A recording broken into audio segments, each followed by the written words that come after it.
Hey guys, David Robinson here. Welcome to the Lead Sponsor Podcast. As always, another great episode for you today. I'm joined by Matt Burk with Fairway and Verivest. Matt is a 30-year veteran in the real estate investing space. He has been involved and been a part of acquiring over $2 billion in commercial real estate, raising roughly $500 million in investor equity. He just has finished up his 11th pooled investment fund. He focuses on capital allocation and capital placement through the investment fund model, as well as finding quality sponsors and operators all across the country to partner with and acquire commercial grade real estate.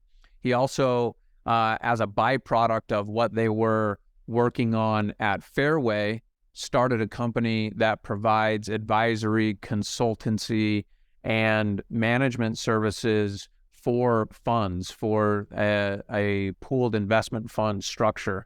And Verivest provides those services. And so we talk about Matt's background. We talk about how he got into the space and how his business has evolved over the years. We talk about how Fairway is structured, who the key principals are, the employees and the different roles that they play. And we talk about Verivest and the transition and the evolution that product and that business has gone through over the last handful of years and what he sees on the horizon for Verivest moving forward. And he also gives us his insights into what he expects or what he predicts may be coming over the next 12 months in the economy and the market in general today, and gives us some insight on what he would do if he were to be starting over from scratch today and how he would go about growing his business. So I really enjoyed the conversation that I had with Matt Burk today and hope you will as well. Without further ado, Matt Burk.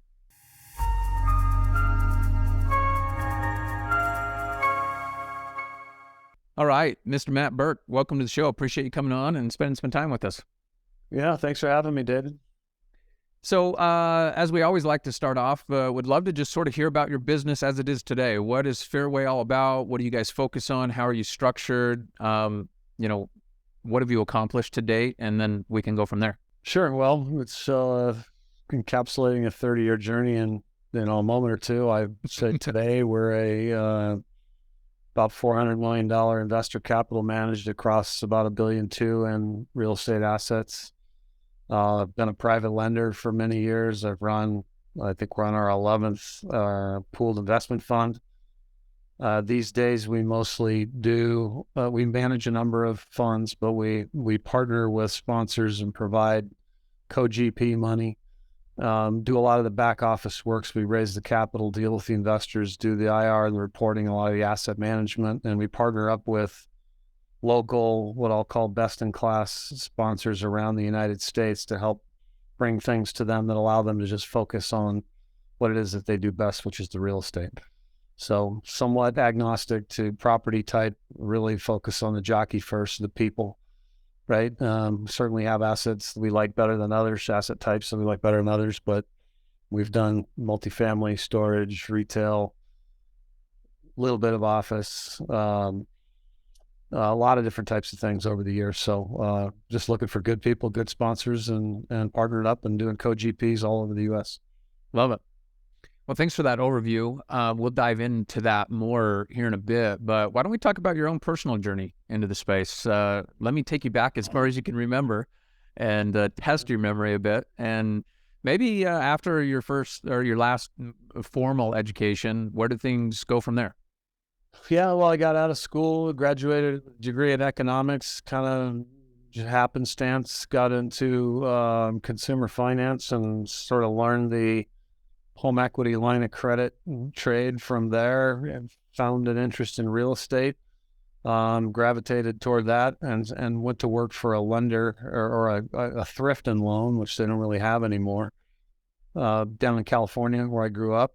And in the late 1980s, early 90s, kind of cut my teeth at that shop. So I learned real estate from the lender finance side, making what amounted to hard money loans, secured by all types of commercial property. So I learned how to value real estate and learned what cap rates and NOIs and how to appraise and value real estate and make loans and underwrite credit risk and all of that. And that really got me into the business. I ended up moving up to Oregon with that company to start a branch office for them. And they closed up shop about a year later in the S&L crisis of the early 1990s. And in my mid-20s, I kind of found myself in a new state without a job and decided to hang my shingle at that point. So I opened Fairway.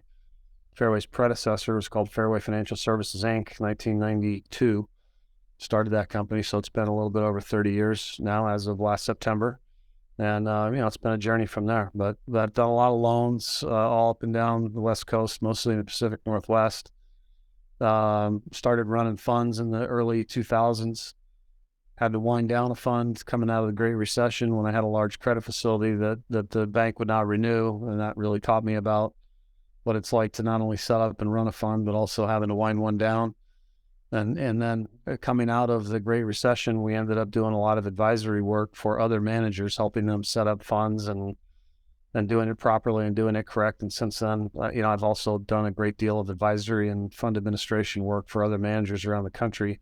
That's kind of what got us into the model that we're in today of the co-GP side. So I've done a lot of things, all focused on real estate finance, over 30 years. And I'd say my real expertise these days lies in managing these 506 Reg D pooled investment funds of all types and mortgage pool funds, direct and closed-ended, open-ended, and all the issues that go into that, I'd say is kind of our bread and butter.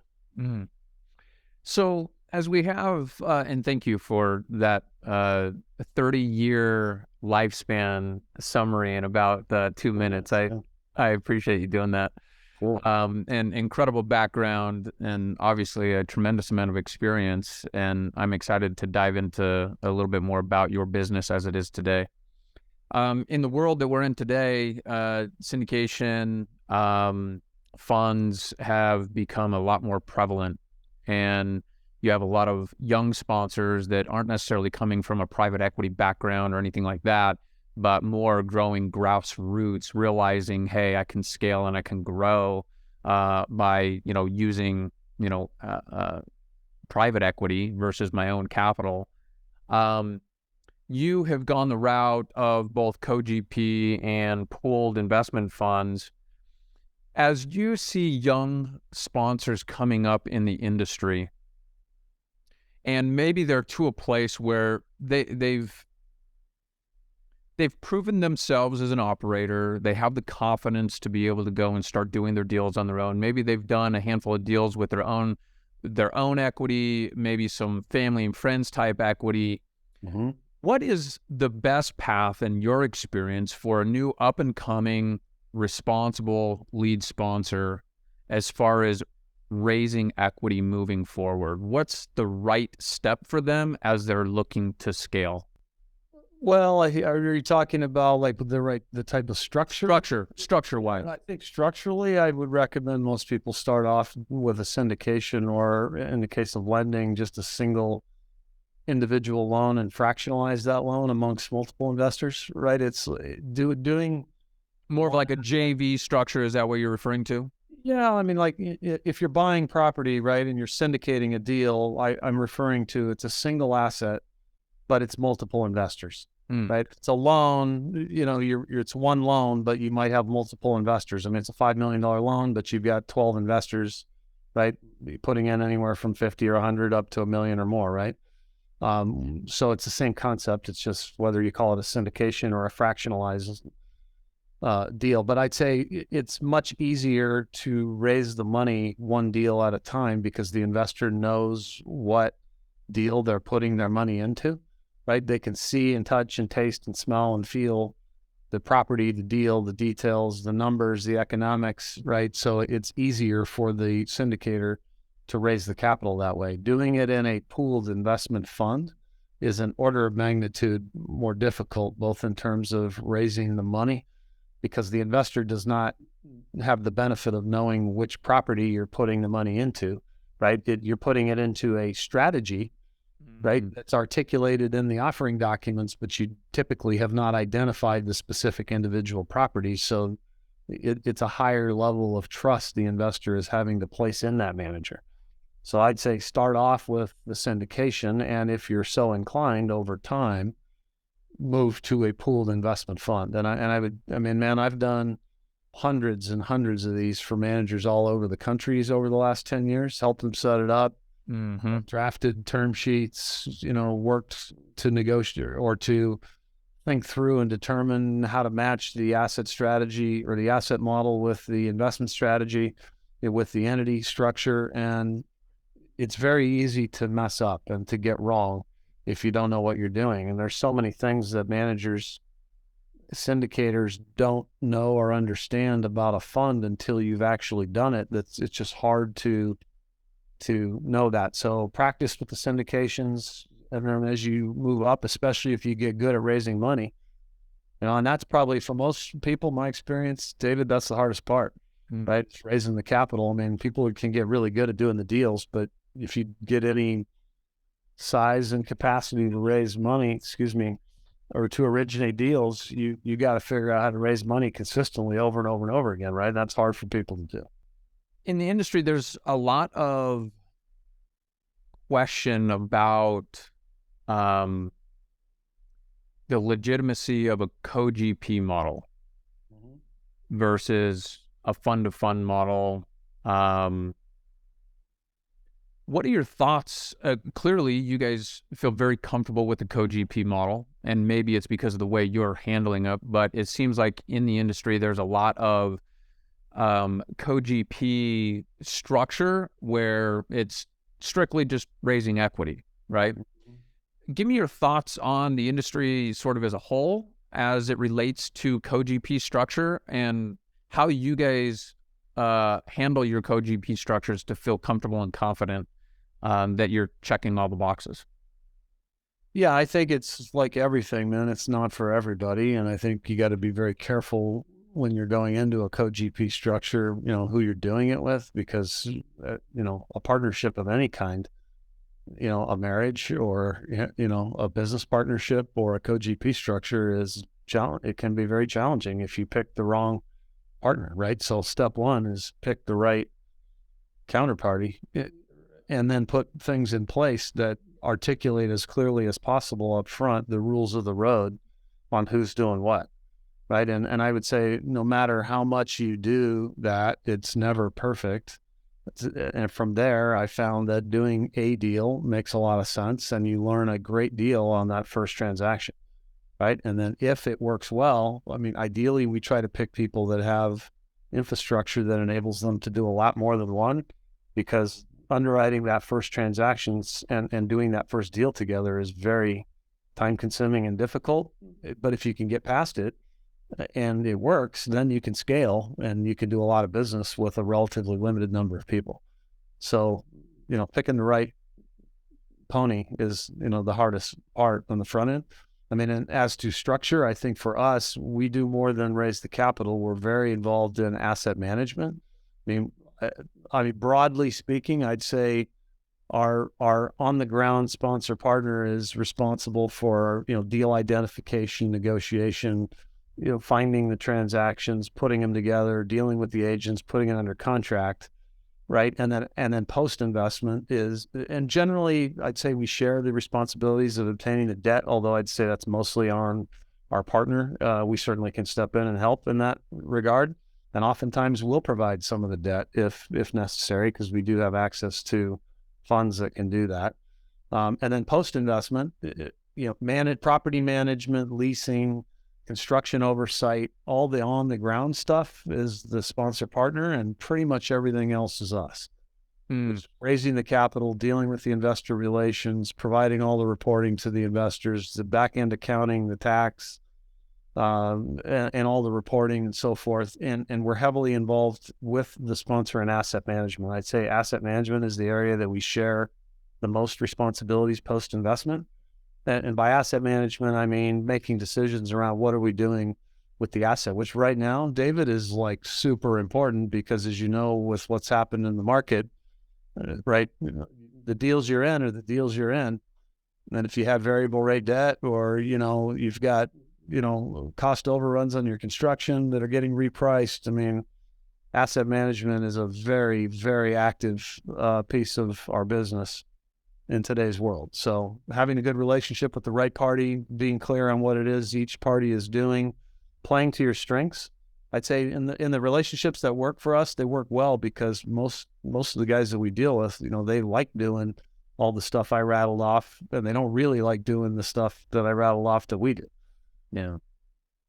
How is Fairway currently structured? Who are the principals that are involved? Like you alluded to this fact that when you run a business model like yours, you've done $2 billion in acquisitions. I think you mentioned about $500 million in equity placement. I mean, that's a very large business, and you can run pretty lean with a structure like yours. Maybe give our listeners some insight into what a business like yours looks like from a structure and key principle perspective. Yeah, we've grown over the years. We have about 28 people now. I started the company. I was the sole owner for quite some time. Over the years, I have sold equity to some people who have come in who are active executives in the company, because I believe that others having, a vested interest in the outcome helps drive motivation and effort and retention.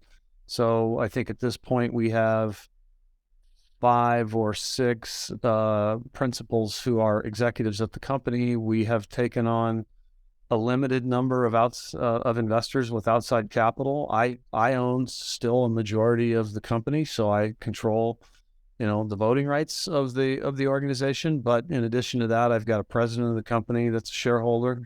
I have another principal who has really headed up our investor capital raising side, who's been here for 10 years, the principal of the company. I have a general counsel who's also principal of the company. I have a chief operating officer who's a principal of the company. I have several other long tenured employees who I have sold a stake in my holding company that owns my shares. So they don't have a direct stake in the company, but they have an indirect stake in the company through that holding company. And that's a salesperson, a head of asset management, and a senior underwriter who's been here for 25 years. So we've got a very broad, deep, team of people that have helped build the organization over the years. And I appreciate the overview and giving us some insight into a business of yours and its function, how it's structured. I think this is actually a good point. We weren't planning on talking about Veravest, but I think it's pertinent to the conversation as it relates to selecting jockeys, selecting sponsors that you partner with. Yep. So let's start off talking about Fairway identifying operators, lead sponsors that they want to partner with, and then let's talk about how Veravest can help others do what you do. Yeah, I think it might be useful, David, to give you some context of sort of how Veravest came about. Yeah, please. It really talks to what you're describing. I mean, in 2011, right, coming out of the Great Recession, I was managing a fund that was a debt fund or a lending fund, and we had to wind that fund down, right? We had to pay the lender off, and during that time, we were really kind of searching for the next business model, right? I mean, our mission was to wind down the fund, pay the investors back, but of course, a big part of my income was all tied to the asset management of that fund, right? So when your mission is to wind down a vehicle that provides you with 100% of your livelihood, you got to figure out what to do. So like a good entrepreneur, I'm okay. What's the model? Well, I had a number of people in 2011 and 12 coming to me saying, "Hey, Matt, I know you know quite a bit about setting up, running funds and winding them down. Like, hey, I'm thinking of setting up a fund. What do you think about this? And what do you think about that?" And asking me a bunch of questions about prefs and splits and structure and closed end and open end and NAV, net asset value. How does it work? And by the 4th or 5th one, David, I said, there's a lot of people out there, syndicators, private lenders, people that have to raise money for a living from investors in order to fund whatever deals they're doing that really could use some help setting it up, right? Because really your only option is to go to a lawyer. And lawyers are good at drafting documents that comply with securities law, but they've never really run a fund. So they come at it from a legal angle. They don't understand. You got to come at it from originations and acquisitions and accounting and asset management and capital raising and investor relations and, and legal. So we started setting up funds for other people around the country. They would pay us to help advise and coach them on what that structure ought to be. And we did that with the thought process that we would set up our own funds that would invest in and alongside of these folks around the country that were hiring us to do the creation of those vehicles, right? And by doing that, we're basically getting paid to do due diligence on these people and to hear, okay, what is your asset strategy and how does it work and where do you find your deals? And, how do you underwrite them and what's the criteria you use and what type of returns do you think you're going to get? All of which you have to do when you're putting the fund together, right? So that was the thought process. And that was all done at Fairway America in 2012, 13, 14. Shortly after that, these people that were setting up funds discovered that once you run a fund and you've got multiple assets coming in at various points in time and investors coming in at various points in time, how you track and account for that, how you allocate the income to the investors, how you determine the share price that they're coming in at, all that needs to be considered. And your typical real estate guy doing a syndication, David, just doesn't know. He's never had to deal with any of that stuff. So we started doing the administration for them on the back end because we had done it for ourselves, right? And that's really what gave rise to the fund accounting or the fund administration business that we subsequently spun out as a separate entity in 2017 called Redwood Real Estate Administration. We ended up rebranding that company as Verivest. And then over time, Verivest expanded to do other types of things like performing background checks on managers, doing track record verifications, trying to find ways to help investors do a better job of figuring out which manager knows what they're doing and which one doesn't. And I'll tell you, man, as an entrepreneur, we've tried a lot of things. Some of them have worked, some of them have not. We're still iterating as of this day. And in fact, we got a bunch of new stuff rolling out here in 2023. But at the end of the day, Fairway America gave birth to Verivest, right, and founded that company. Fairway is still the largest shareholder of that company. So in addition to our investment management business, Fairway is also effectively a holding company for ownership of Verivest. And I split my time along with some other resources here between the two companies because we really target the same basic group, which is the small emerging sponsor, private lender, manager who wants to set up a fund or just do a better job of figuring out how to raise capital and focus on what they really like doing, which is real estate. So today, Fairway's an investment manager. We underwrite deals. We manage money on behalf of investors and pick and choose deals. Verivest provides services to those managers, right? Fund setup, fund advisory, fund administration, and software and other back-end services. So between the two companies, we cater to the same group, but we provide different types of services. But I'd say there's a lot of synergy between the two organizations. Yeah, I love it. Well, it's interesting how it just evolved over time and how you guys saw an opportunity. You were trying to solve a problem for yourselves. Once you solved that problem for yourselves, you realized that there was a market for it and other people needed the help with it, and it's a valuable tool.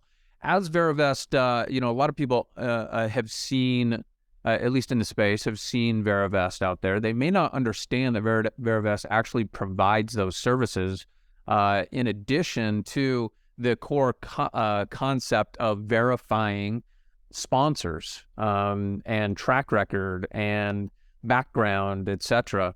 What are the biggest challenges you're finding in getting sponsors to participate in Verivest?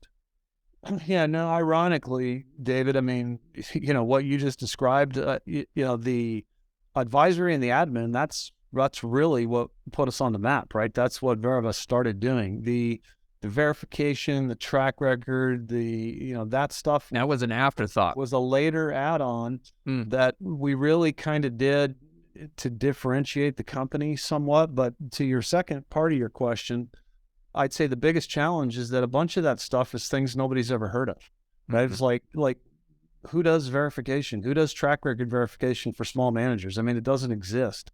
So I would tell you that getting the information necessary to actually corroborate the claims that a random manager is making and being able to prove it is very difficult to do, because many of them have a hard time even producing the information in the first place.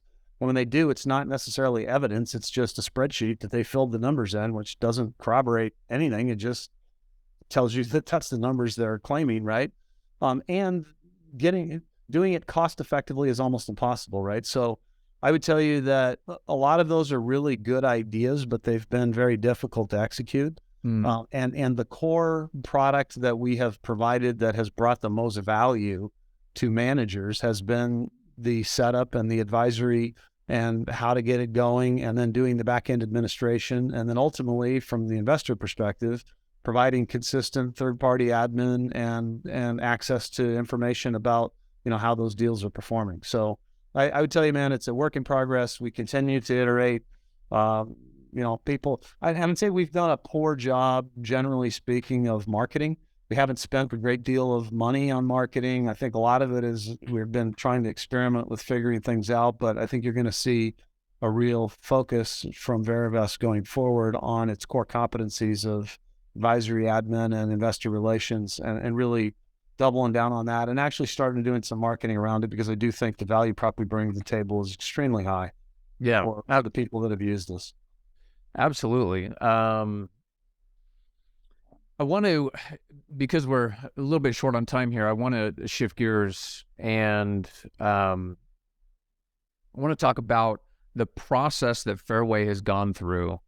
I mean, you've deployed, $500 million, you've acquired $2 billion, co-GP, pooled investment funds. The core behind that type of strategy is who you're partnering with, boots on the ground. So clearly there's a significant amount of effort that goes into that specific activity. Give our listeners some insight on how you go about doing that, what your key criteria might be, what that process looks like for you to eventually bring on a partner. And maybe there's some lead sponsors out there who would love to partner with a group like yours. They would like to understand, what your vetting process would look like. Yeah, and I think part of what the vetting process became over the years, David, was getting started with doing, setting up a fund or setting up a syndication, doing some admin work, because it gives us a sense of who they are without us taking a lot of the investment risk initially, right? But I'd say once we get to know somebody, I mean, we're happy to talk to anybody anytime. And I had a guy who's still here today, Kellen Stevens, and he's working at Verivest now.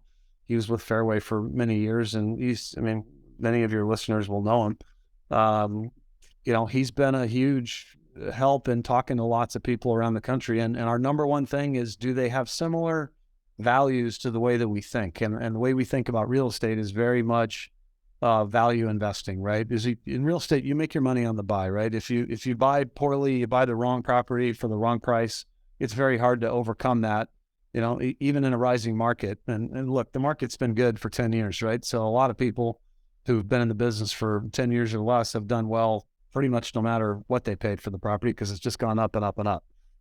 You're going to really see kind of who knew what they were doing and who didn't coming up here in the next year or two, I think, right? Because it's the first time it's happened since the Great Recession. So for us, I think it's, do they think similarly in terms of how they go about acquiring real estate? And we can tell that pretty quickly just by interviewing them, right? What type of deals do you like? How do you make your underwriting decisions? I mean, and we deal with a lot of emerging managers, David. So they don't have to be somebody who's been around for 20 years or done, a gazillion dollars of volume. We just want to know that they've got a good head on their shoulders. They think the way that we think about real estate, and they've got the tools in place to do the parts of the process that we need them to do. And they don't, and frankly, people who have too much infrastructure are not a good fit for us, because, then we're just replicating, they don't have need for the service. Yeah, the things they already have, right? So we're looking for a certain type of emerging manager with the right mindset about how they go about doing real estate. And from there, then we just look at, okay, what type of deals are they doing? What type of property do they focus on? What part of the country are they in? How much volume can they actually do? Because it's hard for us to just do one deal. If it's one and done, it's just not worth the time, to go into it. We might do one and done on a loan, but for an equity partnership on a co-GP side, we really want somebody that's got some, repetitive capacity, can continue to do more. So there's a checklist of stuff that we use. We also have developed over the years a scoring system. And if I could, it's proprietary stuff that we don't send out, but I'd certainly be happy to walk you through it sometime. It's basically, we score them on a whole variety of things about asset type, location, how they think, background, how the size of their team, et cetera, et cetera. So there's a very built out process that we follow that, but it took us a long time to build it, let me tell you.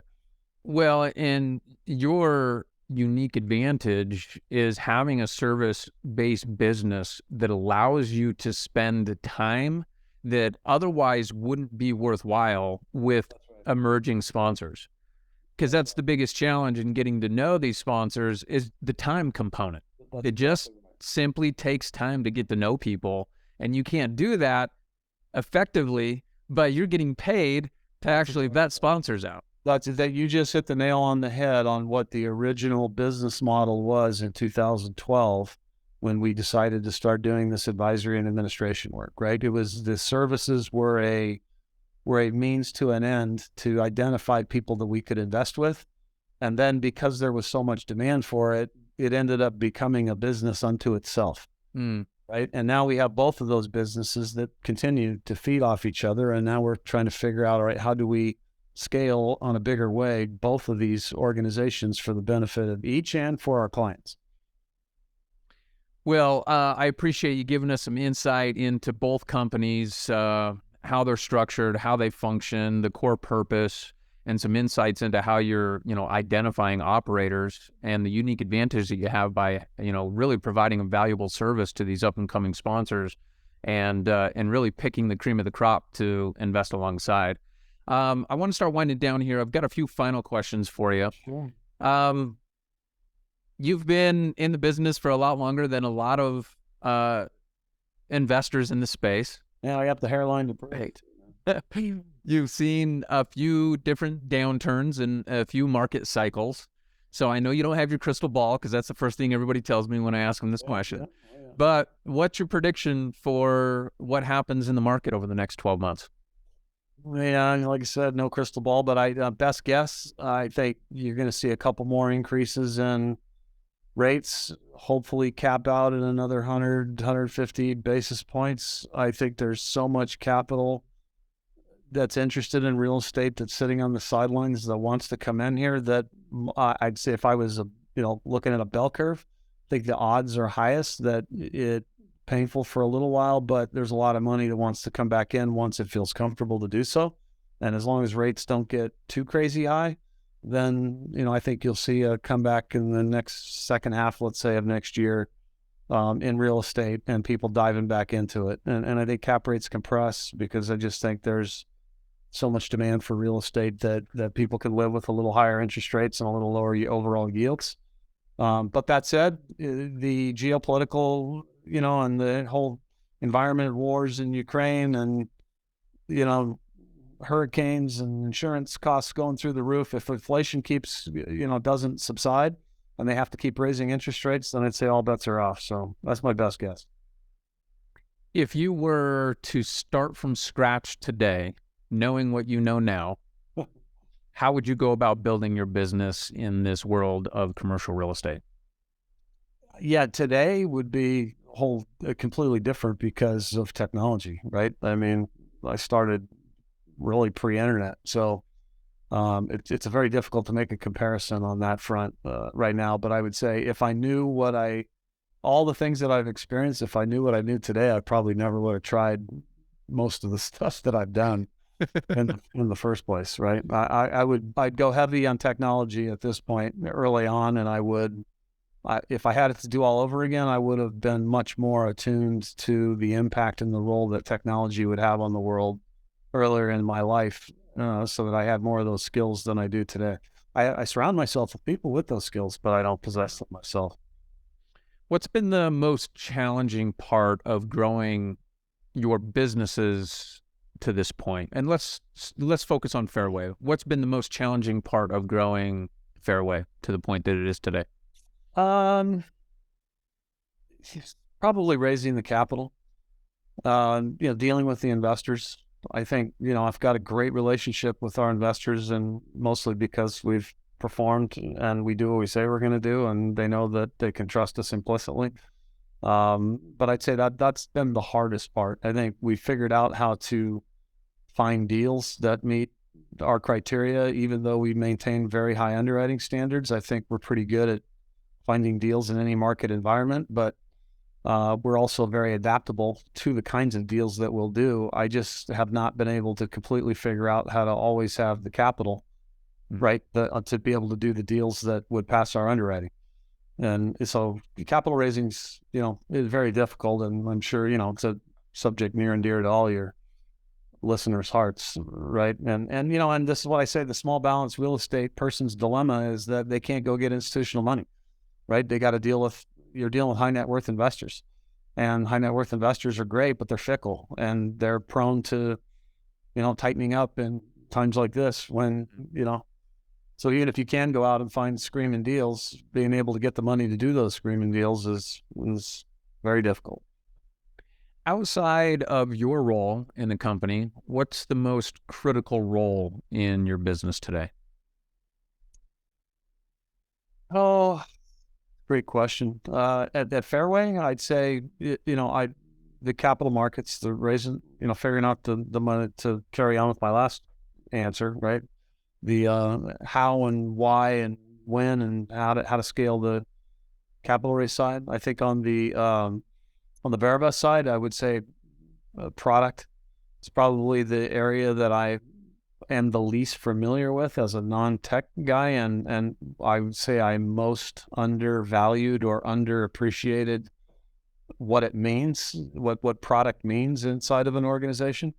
And that's not to diminish the role of, engineering or accounting. I mean, look, we have 25 plus fund accountants around the world that do tremendous work, and it's a huge lift. But I'd say my first answer is product, because that's the one that's probably the most painful to me most recently as we scale that business. Yeah, love it. Well, look, this has been a great conversation, Matt. I appreciate you coming on and sharing some insights about both of your businesses and what you guys have done. Obviously, you have a tremendous role in the industry and what you're trying to accomplish with Verivest and what you've already accomplished with Fairway. Before I let you go, what's the best way for our listeners to connect with you and learn more about what you have going on? Either email at either company is fine, and it's both the same. It's my first dot last. So Matt, matt.burk, BURK, at either Fairway America or verivest.com. Perfect.